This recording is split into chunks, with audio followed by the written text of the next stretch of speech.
Mark, a couple years ago, you guys had a joint practice with the Texans. It was pretty successful. I mean, I think your coach absolutely loved it. And there were reports that you were going to be doing it again last year until obviously the pandemic happened. Have you spoken with any other franchises about this being a possibility this summer? Consider if obviously we head the right way, pandemic wise. Well, it's a good question, Aaron.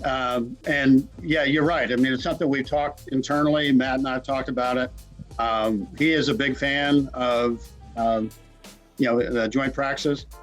This is going to be a different year. The other thing is, so we'll have 3 preseason games, and all of them will be scheduled by the league office. So if you remember in the past, we had partnered up with Kansas City, and we always played them in the 4th preseason game. So we really, so the league is setting the schedule. Once that comes out, we'll take a look at, who we're playing and whether it makes sense to have joint practices. One of the issues last year is, joint practices. There are obviously competitive advantages. It's helps you get ready for the regular season.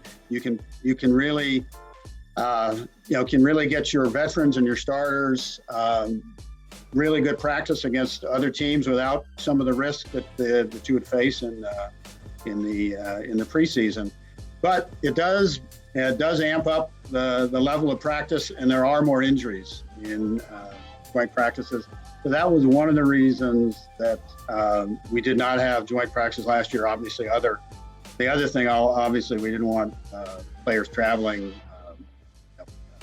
and we obviously have no preseason games. Normally, you do the joint practices around season game.